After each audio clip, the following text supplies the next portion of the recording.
So hello everyone, welcome to our channel again guys. So guys, today's topic is Kokomo model. ठीक है, जो कि software engineering का एक बहुत इम्पॉर्टेंट टॉपिक है और ये जो है आपकी यूनिवर्सिटीज एग्जामिनेशन में बार बार पूछ लिया जाता है. और सिर्फ एग्जामिनेशन या यूनिवर्सिटी पॉइंट ऑफ व्यू से नहीं, अगर आप एक कंप्यूटर साइंस ब्रांच से हैं या फिर आईटी ब्रांच से हैं, जो कि आप कोडिंग ब्रांच से हैं, तो आपका सॉफ्टवेयर, अगर आप आगे इन फ्यूचर जो है सॉफ्टवेयर डेवलपर बनने वाले हैं, तो उसके लिए भी ये बहुत इंपॉर्टेंट टॉपिक है. क्योंकि अगर आपके बेसिक्स ही क्लियर नहीं होंगे तो फिर आगे जाके आप बेटर एक सॉफ्टवेयर डेवलपर कैसे बनेंगे. तो कोकोमो मॉडल की अगर हम बात करें, तो ये stand for constructive cost model, यानी कि इसका जो फुल फॉर्म होता है ना, वो क्या होता है, कंस्ट्रक्टिव कॉस्ट मॉडल बोला जाता है. इसी से ही समझ में आ रहा है कंस्ट्रक्टिव कॉस्ट मॉडल से कि ये एक ऐसा मॉडल टाइप का कुछ है जिससे हम कॉस्ट को लेके कुछ बातें करने वाले हैं, कि सॉफ्टवेयर के कॉस्ट को लेके कुछ बातें करने वाले हैं. ऑलरेडी हमको इसके नाम से ही क्लियर हो रहा है. ठीक है, इसीलिए इसको शॉर्ट में कोकोमो मॉडल बोला जाता है. It is the one of the famous model. COCOMO model एक बहुत फेमस मॉडल होता है. It is use to find out the ठीक है, it is use to find out that how much cost is needed to create our project.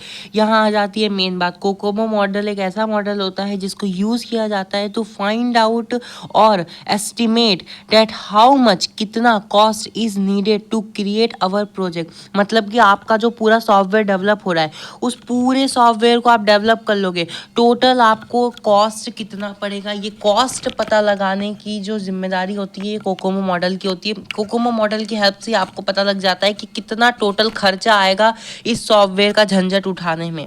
ठीक है, I hope आपको इतना समझ में आया होगा. Using this model, okay, using this model we can estimate. अच्छा, एस्टिमेट जो यहाँ पे वर्ड है ना, इसको अगर आप लिखोगे ना तो आपको बहुत अच्छा होगा. एस्टिमेट वर्ड को लिख के आना. और एस्टिमेट वर्ड का मतलब होता है कैलकुलेट करना या फिर गेस करना. ठीक है, या फिर हम फाइंड आउट करना भी बोल सकते हैं. Using this model we can estimate, यानी कि हम कैलकुलेट कर सकते हैं या फिर हम गेस कर सकते हैं time the time and number of peoples needed to the develop a project. मतलब कि टाइम का मतलब है यहाँ पे मंथ, कि कितने मंथ या फिर कितने ईयर.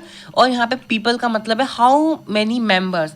ठीक है, आपको पता है कि एक सॉफ्टवेयर जो डेवलप हो रहा है वो एक सिंगल इंसान से तो नहीं हो रहा है, मल्टीपल पीपल्स और मल्टीपल टीम्स के थ्रू वो डेवलप हो रहा है. ठीक है, और वो एक दो दिन में तो होगा नहीं. बड़ा प्रोजेक्ट है वो, आपकी कंपनी ने उठा रखा है किसी के लिए, तो वो उसके लिए या तो कुछ महीने, 6 महीने, 5 महीने, या फिर एक साल, 1.5 साल. बड़ा प्रोजेक्ट होगा तो साल तो लगेंगे ही ना, टाइम तो लगेगा. तो कोकोमो मॉडल सिर्फ कॉस्ट ही एस्टिमेट करके नहीं देता है. कोकोमो मॉडल ये भी कैलकुलेट करके देता है कि एक प्रोजेक्ट को बनने में कितना कॉस्ट तो लगता है, वो तो कैलकुलेट करता ही है, साथ में कितना टाइम, यानी कि कितने महीने या कितने साल लगते हैं, साथ में उस प्रोजेक्ट को बनाने के लिए कितने एक्स्ट्रा पीपल्स यानी कि मेंबर चाहिए, वो भी सब कुछ कैलकुलेट करने में, एस्टिमेट करने में, यानी कि पता लगाने में हेल्प करता है. ठीक है, वो सब करने में क्या करता है, हेल्प हेल्प करता है. जैसे कि अगर आप रियल लाइफ एग्जांपल की बात करो, आपका हाउस मेकिंग.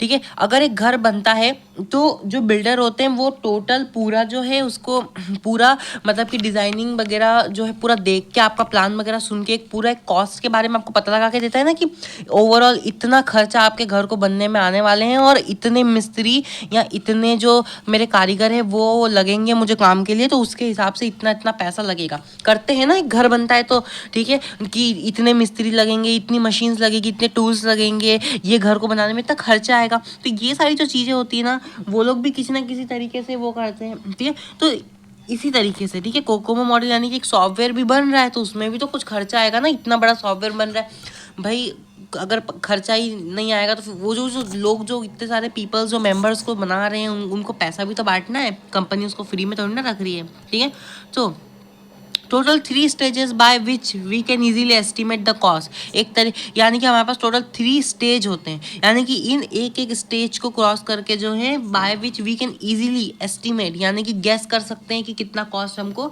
लगेगा. एक तरीके से हम इसको लेवल्स भी बोल सकते हैं और हम इनको टाइप्स भी बोल सकते हैं. पहला होता है बेसिक कोकोमो मॉडल, दूसरा होता है इंटरमीडिएटेड कोकोमो मॉडल, तीसरा होता है कंप्लीट कोकोमो मॉडल. ठीक है, देखते हैं आगे. हम्म हम समझने वाले हैं कि बेसिक कोकोमो मॉडल का क्या मतलब होता है। ठीक है, बेसिक का क्या, ठीक है, तो बेसिक कोकोमो मॉडल का क्या मतलब होता है। The basic COCOMO model haves to estimate या फिर गैस या फिर predict the efforts and cost of the project. Basic COCOMO model की हेल्प से कितना एफर्ट लगने वाला है और कितना कॉस्ट लगने वाला है एक प्रोजेक्ट को बनने के लिए, ये जो है मुझे बताने का काम कौन करता है, मेरा बेसिक कोकोमो मॉडल करता है। बेसिक कोकोमो मॉडल करता है।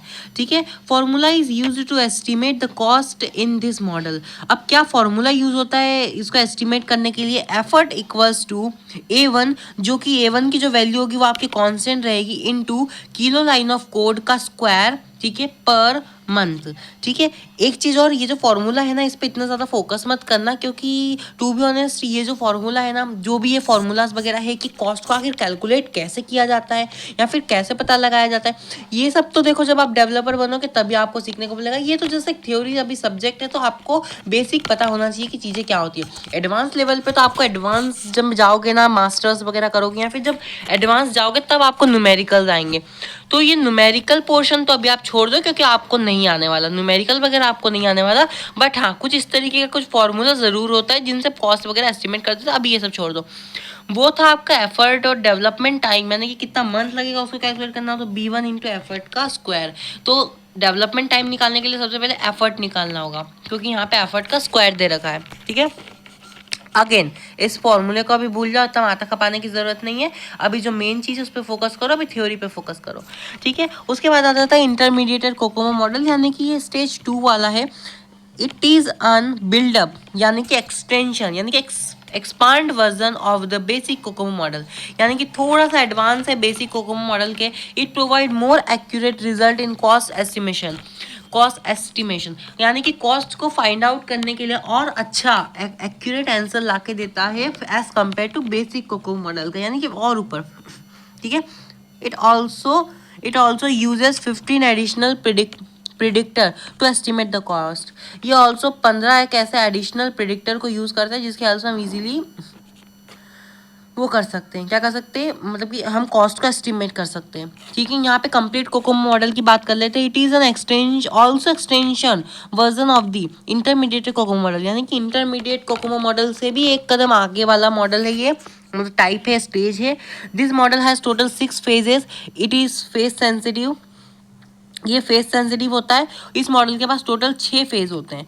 ठीक है, any phase does not depend on any other phase, यानी कि कोई एक फेज किसी दूसरे फेज पर डिपेंड नहीं करता। यानी कि इस मॉडल, ये वाला जो कंप्लीट कोकोमो मॉडल है ना, ये वाला जो कोकोमो मॉडल है, ये टोटल 6 फेजेस से मिलकर बनता है। यानी कि इसको कॉस्ट वगैरह जो भी एस्टिमेट वगैरह करना होता है, इसके लिए इन 6 फेजेस को हमें कवर करना होता है, तब जाके ये वाला मॉडल जो है वो मतलब वो वाला मॉडल जो पूरा बनता है वो 6 फेजेस से मिलकर बनता है।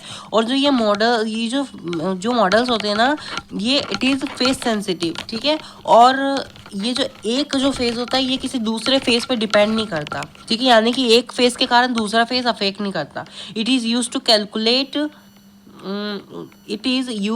To calculate the amount of effort required to complete each phases. ठीक है, और इसको यूज़ किया जाता है कैलकुलेट करने में कि कितना अमाउंट ऑफ एफर्ट हमें लगता है टू कंप्लीट ईच फेजेस, हर एक फेज को कंप्लीट करने में हमें कितना एफर्ट लगता है या फिर कितना कॉस्ट लगता है, ये सब करता है। ठीक है, तो मीनिंग क्या है उस चीज़ का, हाउ मच, ठीक है, how much time cost effort required to complete this 6 phases, this tells us this COCOMO model, यानी कि कितना टाइम या कॉस्ट या फिर एफर्ट हमें रिक्वायर्ड है टू कंप्लीट दिस 6 फेजेस, ये 6 फेजेस को कंप्लीट करने में कितना टाइम लगता है, कॉस्ट लगता है या फिर एफर्ट लगता है, ये हमें बताता है ये कोकोमो मॉडल। कौन सा, कंप्लीट कोकोमो मॉडल। पहला होता है प्लानिंग एंड रिक्वायरमेंट, फिर डॉक्यूमेंट क्रिएटिंग, फिर सिस्टम डिजाइनिंग, फिर डिटेल डिजाइनिंग।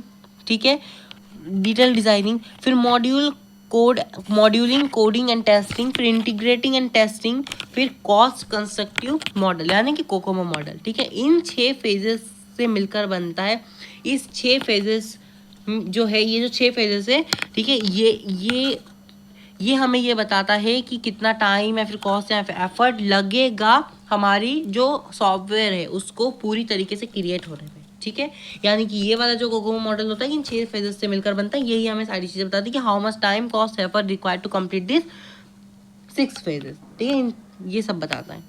ठीक है। उसके बाद अगर हम एडवांटेजेस की बात करें तो एडवांटेजेस क्या बोलते हैं, it helps to estimate the time and cost needed for a project. ठीक है, ये तो अच्छी बात है, वो बताता है। ठीक है, also it works for a small to large project, यानी कि जो ये कोकोमो मॉडल्स होते हैं ना, ये हर प्रोजेक्ट के लिए सेम होते हैं। ठीक है, छोटे हो बड़े हो सबके लिए यही वाला मॉडल्स की जरूरत होती है। It provided consistent and best methods to estimate efforts and cost. ठीक है, कॉस्ट और जो भी एफर्ट्स, जो भी टाइम वगैरह लगता है उनको कैलकुलेट करने के लिए बहुत ज़्यादा बेस्ट मेथड्स को प्रोवाइड करते हैं और अच्छी क्वालिटीज़ वगैरह प्रोवाइड करते हैं। Use past project ideas for more accurate result, और ये कोकोमो मॉडल की हेल्प से पास्ट जो पुराने प्रोजेक्ट्स का डेटा है उनको भी जो है एनालाइज किया जाता है, जिनकी हेल्प से और एक्यूरेट हमें रिजल्ट मिल जाता है। तो ये सब अच्छी अच्छी एडवांटेजेस थे। डिसएडवांटेजेस भी पढ़ना बहुत ज़रूरी है। It can be too complicated for small project, small project के लिए ये थोड़ा कॉम्प्लिकेटेड हो सकता है।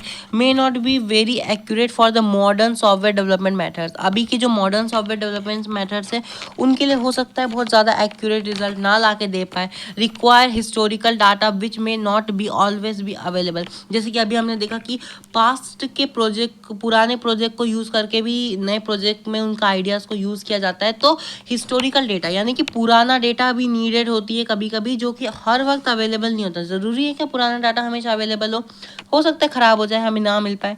ठीक है, based on assumption that may not fit every project. ठीक है, less flexible for changing project requirement. ठीक है, मतलब उतना ज़्यादा फ्लेक्सिबल नहीं होता। It can be time consuming, ये बहुत ज़्यादा टाइम कंज्यूमिंग भी है।